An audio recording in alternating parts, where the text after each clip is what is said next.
Hello students, कैसे हैं आप सभी। उम्मीद करता हूं कि आप लोगों की पढ़ाई अच्छी चल रही होगी और आप लोगों ने क्वेश्चंस बनाए होंगे। पिछले लेक्चर में मैंने आपको कराए थे चैप्टर 4 के कुछ इंपॉर्टेंट क्वेश्चन बताए थे मिसलेनियस के। उससे पहले भी मैंने आपको कुछ लेक्चर्स कराए हैं जिसमें मैंने इंपॉर्टेंट क्वेश्चन डिस्कस किए हैं और मैंने आपका बेस बनाया है कि आपको किस तरह से क्वेश्चंस को सॉल्व करना है। आज की क्लास में मैं आपको मिसलेनियस के 3 इंपॉर्टेंट क्वेश्चन कराऊंगा बच्चों, फॉर एग्जाम प्रोस्पेक्टिव से 11, 12 और 16। ये 3 क्वेश्चन हम डिस्कस करने वाले हैं। बिल्कुल ध्यान से देखेंगे, समझेंगे क्वेश्चन को किस तरह से किया जाता है। उसके बाद फिर आप इसी क्वेश्चन को खुद बना के एक बार देखेंगे, ठीक है। और अगर आपने कर रखा है तो आप यहाँ पे देखेंगे किस तरह से हम कर रहे हैं। सब पे करने के वे अलग हो सकते हैं, कोई इंटरचेंज कर सकता है, कोई कुछ। तो बस आपको समझना है, आपको जो वे अच्छा लगता है आपको उस पर ध्यान देना है। हमें कुछ इस तरह के आइटम्स बनाने हैं। तो मेरा प्रोस्पेक्टिव होगा, मैं क्यों ना पहले ऐसा बनाऊं, क्योंकि यहाँ पे देखिए इजी से बन सकता है। तो मैंने क्या करा बच्चों, मैंने बिल्कुल आसानी तरीके से मैंने यहाँ पे क्या करा, मैंने बोला कि C3 is 10 या फिर आप C1 भी बोल सकते हो कि C1 नहीं, C3 is 10 C3 plus C1, इन दोनों को मैंने ऐड कर दिया। तो देखेंगे आप क्या देख पाएंगे, आप देख पाएंगे कि आपने बिल्कुल इसको एज इट इज छोड़ा, इसको यूं ही छोड़ दिया। दिस इज अल्फा का स्क्वायर, दिस इज बीटा का स्क्वायर, दिस इज गामा का स्क्वायर, ठीक है। अब यहाँ पे जब ये चीज़ ऐड हो जाएगी तो क्या हो जाएगा, alpha plus beta plus gamma. ये जब यहाँ पे ऐड हो जाएगा तो क्या होगा, alpha plus beta plus gamma. ये जब यहाँ ऐड होगा तो क्या होगा, same thing is alpha plus beta plus gamma. इतनी बातें क्लियर हो गई। अब जब इस पोर्शन को मैं इसमें से कॉमन निकालता हूँ, क्या करता हूँ, कॉमन निकालता हूँ, तो क्या होगा देखिएगा ध्यान से। तो मैंने बोला कि taking common alpha plus beta plus gamma from column third में से हम निकाल रहे हैं। तो मेरे पास अल्फा बाहर आया, बीटा बाहर आया, गामा बाहर आया। तो अब अंदर क्या बच गया, अल्फा बीटा गामा, अल्फा का स्क्वायर, बीटा का स्क्वायर, गामा का स्क्वायर, 1 1 1। इतनी बातें आपको बिल्कुल समझ में आ गई होंगी, कोई दिक्कत नहीं यहाँ तक। अब इतना बन गया। हमने कहा था क्वेश्चन को अगर आप 0 बना दोगे तो क्वेश्चन बहुत इजी वे में सॉल्व हो जाएगा। तो मैं क्या कर रहा हूँ बच्चों, मैं बोल रहा हूँ यहाँ पर कि R1 is 10 R1 minus R2। अगर मैं इसमें से माइनस कर तो 0 बन जाएगा। फिर मैं दूसरा केस लगाता हूँ कि R2 is 10 R2 minus R3। देखिए 2 प्रॉपर्टी हमने एक साथ लगाई, कोई फर्क नहीं पड़ता, आप 2 प्रॉपर्टी लगा दो, कोई दिक्कत नहीं है। देखिए ध्यान से, इसमें से ये गया तो क्या बन जाएगा, अल्फा माइनस बीटा। इसमें से ये गया क्योंकि देखो R1 में से R2 माइनस हो रहा है, अल्फा का स्क्वायर माइनस बीटा का स्क्वायर, और ये 1 में से 1 गया तो क्या हो गया, 0 हो गया। तो एक बात यहाँ पे क्लियर हो गई। बी में से ये गया तो बीटा माइनस गामा, ये हो गया बीटा का स्क्वायर माइनस गामा का स्क्वायर, या 1 में से 1 गया 0, और नीचे वाले को आपने एज इट इज ऐसे का ऐसे लिख दिया। इतनी बातें तो क्लियर हो रही है। अब इसके बाद अगर आप छोटी सी बात यहाँ पे समझें, हल्की सी, इसी के बाद ये वाला पोर्शन कर रहा हूँ मैं, भी देखिए ध्यान से। क्या मैं इसको ऐसे बोल सकता हूँ कि a प्लस बी और a माइनस बी, हाँ बोल सकता हूँ। सेम ऐसे ही ये b माइनस वाई है तो ये हो जाएगा b प्लस वाई यानी गामा, और b माइनस वाई यानी कि बीटा माइनस गामा। ये ऐसे का ऐसे ही रहेगा, ये ऐसे का ऐसे ही रहेगा, ये 1 का 1 ऐसे रहेगा।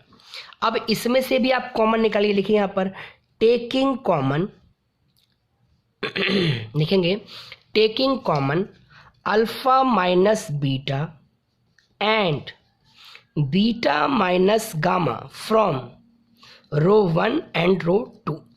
तो रो 1 में से ये चला गया, सॉरी, और रो 2 में से ये निकल गया। तो अब देखिए ध्यान से क्या बचा, alpha plus beta plus gamma, alpha plus beta plus gamma था ही, अल्फा माइनस बीटा को आपने फर्स्ट में से निकाला, बीटा माइनस गामा को आपने सेकंड में से निकाला। तो बचा क्या आपके पास बचा यहाँ पे 1, यहाँ बचा अल्फा प्लस बीटा, यहाँ बचा 0, यहाँ बचा 1, यहाँ बचा बीटा प्लस गामा, यहाँ बचा 0, ये हो गया y, ये हो गया y स्क्वायर, ये हो गया 1। अब आप इसको क्या करेंगे, एक्सपेंड कर देंगे, और जैसे ही इसको एक्सपेंड करेंगे हमारे पास हमारा आंसर क्या होगा, आ जाएगा। क्लियर है यहाँ तक। इसको एक बार मैं पीछे से और लिख देता हूँ, एक बार देखिए ध्यान से। Alpha plus beta plus gamma, ठीक है, और क्या था, और था आपके पास अल्फा माइनस बीटा, और था बीटा माइनस गामा, ये सवाल था। और यहाँ पे हमारे पास क्या बन गया था, 1, यहाँ था हमारे पास अल्फ़ा प्लस बीटा, यहाँ ज़ीरो, यहाँ ज़ीरो, यहाँ था बीटा प्लस गामा और यहाँ पे भी 1 था, और नीचे है आपके पास वाई, वाई स्क्वायर और 1। अब देखिए ध्यान से आप एक चीज़ देखेंगे तो मेरे पास ये आ चुका है, मेरे पास ये आ चुका है, देखिए मेरे पास ये आ गया है, अल्फ़ा माइनस बीटा भी आ गया है, और beta minus alpha minus beta, beta minus gamma, ये कुछ एक्स्ट्रा है ना, बीटा माइनस गामा। क्वेश्चन सही लिखा है हमने, हमने लिखा है alpha minus gamma, gamma minus alpha, alpha minus beta. हाँ वो बाद में कन्वर्ट हो जाएगा, कोई दिक्कत वाली बात नहीं है, वो सिंप्लीफाई हो जाएगा, ठीक है। अब हम इसे सॉल्व करेंगे, देखिए ध्यान से। अब हमें क्या करना है, कैसे इसको सॉल्व करना है, मैं पूरी बातें आपको समझा रहा हूँ, अच्छे से देखने, बिल्कुल क्लियर करेंगे। कॉन्सेप्ट आपको समझ में आना चाहिए कि क्वेश्चंस किस तरह से बन रहे हैं, कैसे उसकी वैल्यू चेंज हो रही है, कैसे हम प्रॉपर्टीज को लगाकर क्वेश्चन को सॉल्व कर रहे हैं। ये सारी बातें आपको बिल्कुल स्पष्ट होनी चाहिए, क्लियर होनी चाहिए, ठीक है बच्चों। यहाँ तक की कोई दिक्कत तो नहीं है। अब आगे देखिए, आगे देखेंगे। अब मैं क्या करूंगा क्वेश्चन में, यहाँ पर एक क्या करूंगा मैं, अब इसको एक्सपेंड कर दूंगा। एक्सपेंड कहाँ से करूंगा, कॉलम थर्ड से। तो लिखूंगा यहाँ पर एक्सपेंडिंग विद कॉलम थर्ड। तो देखिए ये तो ऐसे का ऐसे ही रहेगा, ये भी यूं ही रहेगा, इसमें भी कोई चेंजेस नहीं है। अब आप देख रहे हैं कि अब डायरेक्ट यहाँ पे गए तो प्लस माइनस प्लस होता है, ये चीज़ ऐसे कैंसिल आउट हो जाती है, ठीक है। ये चीज़ यहाँ से कैंसिल आउट हो जाती है। तो बचा क्या आपके पास खाली, तो बचा क्या आपके पास, ये इससे मल्टीप्लाई होगा तो ये हो जाएगा वाई स्क्वायर माइनस ये अंदर मल्टीप्लाई होगा तो वाई बी प्लस वाई, कुछ इस तरह का, ठीक है, कुछ इस तरह का बन गया आपके पास फॉर्मेट, ठीक है। अब इसको आपको पूरा क्या करना है, सॉल्व करना है। और ये सॉल्व होने के बाद ही आपके पास कुछ आंसर आएगा। एक बार दोबारा देखेंगे ध्यान से, ये यहाँ से इस तरह से यहाँ पे गए हम, ये डिलीट हो गया, सॉरी मैंने गड़बड़ कर दी यहाँ पर, ये गड़बड़ हो गई मेरे से। अगर हम यहाँ आएंगे तो ये चीज़ डिलीट हो जाएगी, ये इससे मल्टीप्लाई होगा, यानी कि ये इससे मल्टीप्लाई होगा तो क्या होगा, बी प्लस वाई, ठीक है, माइनस ये इससे मल्टीप्लाई होगा अल्फ़ा प्लस बीटा, और इन सब के आगे क्या है, आगे 1 है। ये चीज़ नहीं करनी थी बच्चों, सॉरी। अब आपको क्या करना है, देखिए ध्यान से, इसको आपने एज इट इज छोड़ दिया,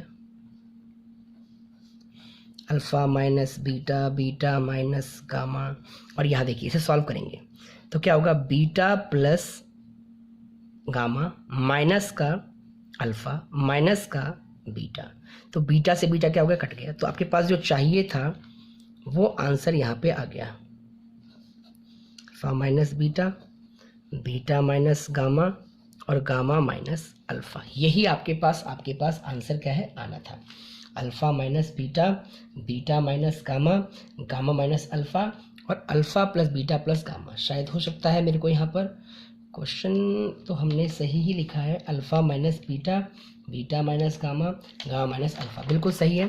अल्फ़ा माइनस बीटा होगा, beta minus alpha minus beta, ठीक है। यहाँ पे कुछ गड़बड़ हुआ क्वेश्चन लिखने में बच्चों, देखिए मैं एक बार दोबारा रिपीट कर देता हूँ।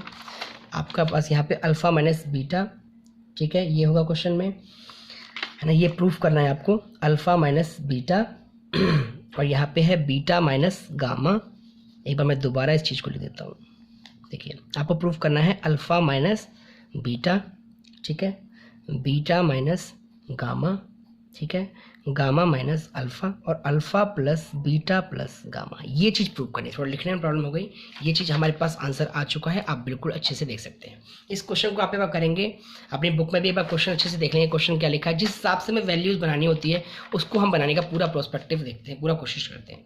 ये जो अगला क्वेश्चन है इसको भी आप बहुत अच्छे से कर सकते हैं अगर आप करना चाहें तो। देखिए कुछ भी नहीं है क्वेश्चन में, हमें कैसे भी कर ये चीज़ प्रूव करनी है। तो मैंने क्या करा बच्चों, मैंने बड़ा अच्छे से क्या करा, यहाँ पे आपने एक प्रॉपर्टी अगर याद हो आपको तो प्रॉपर्टी ब्रेक करने वाली प्रॉपर्टी होती थी, X square 1, Y square 1, Z square 1। ये तो यहाँ पे कुछ इस तरह से हो गया, और प्लस बिल्कुल सेम इसको हमने क्या करा, इधर कर दिया, एक्स स्क्वायर पी एक्स की पावर 3, ठीक है, X Y square P Y की पावर 3, ठीक है, Z Z square P Z की पावर 3, ये दो भागों में बढ़ गया आपका क्वेश्चन। ठीक, अब आपने इसमें से क्या करा, कॉमन निकाल लिया, पी यहाँ से, एक्स यहाँ से, वाई यहाँ से, जेड यहाँ से। ठीक है, टेकिंग कॉमन इस वाले, ये इसको तो आपने एज इट इज छोड़ा, इसमें कोई चेंजेस नहीं है। X Y Z, X square Y square Z square 1 1 1, लेकिन इसमें से क्या करा आपने, यहाँ से एक्स कॉमन निकाल लिया, इसमें से वाई कॉमन निकाल लिया, इसमें से जेड कॉमन निकाल लिया, और ये पी कॉन्स्टेंटली आपने पी बाहर निकाल लिया। तो क्या बचा 1 1 1 X Y Z, X square Y square Z square. अगर मैं इसको इंटरचेंज करूंगा तो प्लस माइनस के साइन के साथ चेंज हो जाएंगे, ये देखिए ध्यान से, ये ऐसे ही रहेगा, ये भी ऐसे ही रहेगा।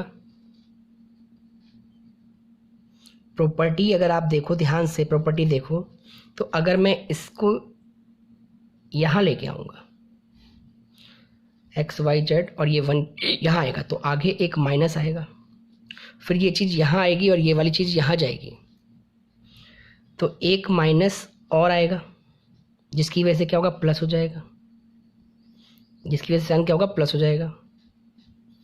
अब ये इतनी बातें होगी, दोनों एक जैसा है, इन दोनों पोर्शन को आप बाहर कॉमन निकाल लो, और जैसे ही आप बाहर कॉमन निकालोगे, क्या कॉमन निकालोगे आप, आपने कॉमन निकाल लिया किसको, 1 को सॉरी, आपने कॉमन क्या निकाल लिया, तो क्या प्रूफ करना है, आपने कॉमन निकाला ये X Y Z,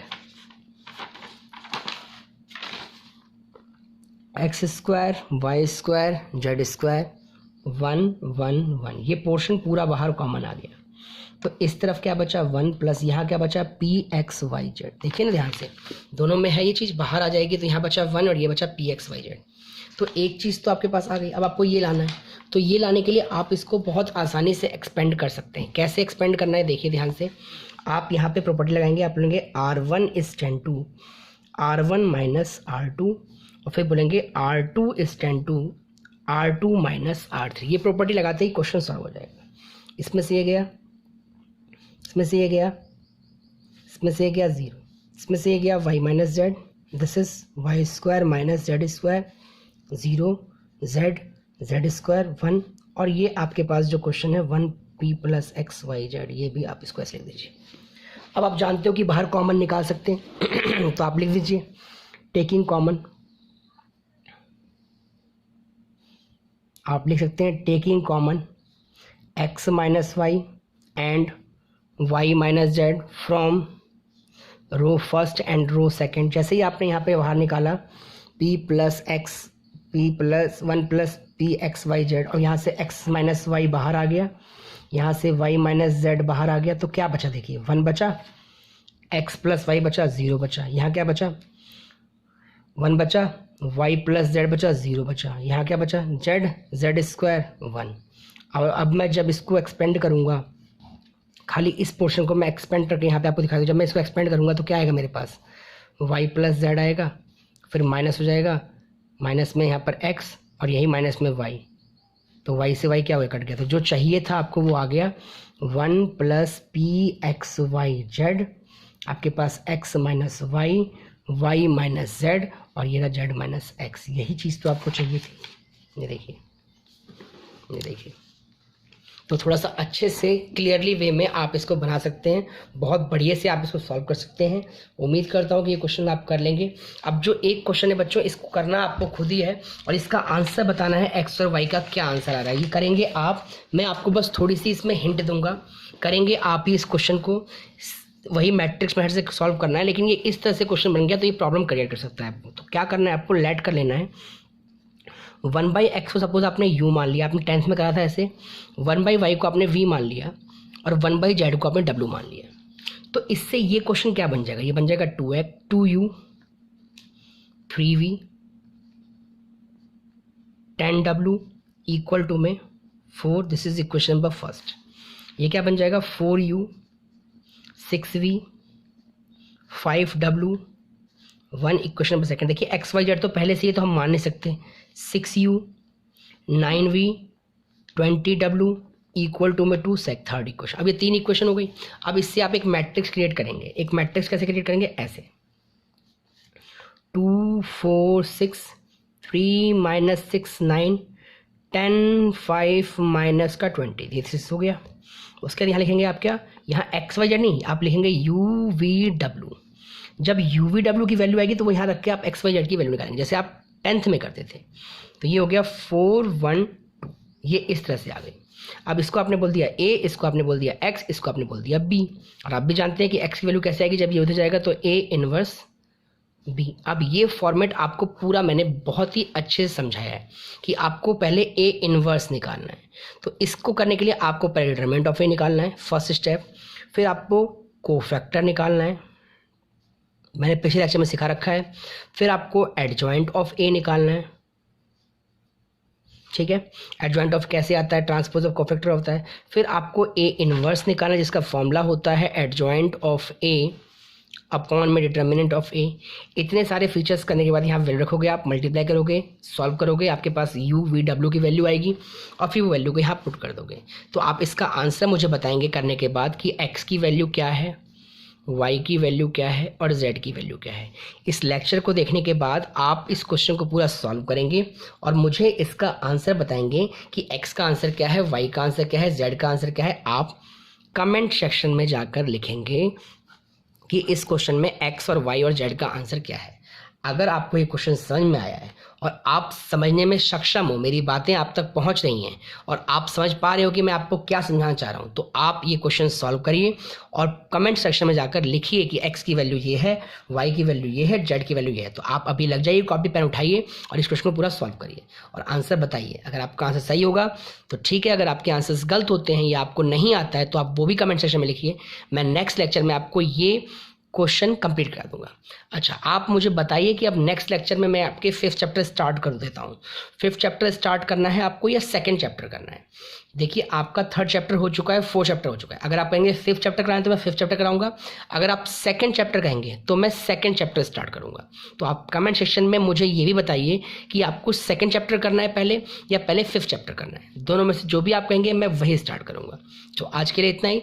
thanks for watching. और इसका आंसर आपको कमेंट सेक्शन में जरूर लिखना है। तो प्लीज़ क्वेश्चंस को बनाते रहिए, क्वेश्चन करते रहिए। कुछ इंपॉर्टेंट क्वेश्चंस मैं आपके लिए ऐसे लेके आता रहूँगा। चैप्टर 4 मैंने आपको करा दिया, 3 भी करा दिया है। आगे आप जैसा बोलेंगे, 5 कहेंगे तो 5, 4 कहेंगे 2 कहेंगे तो 2। तो थैंक्स फॉर वॉचिंग। बाय बच्चों।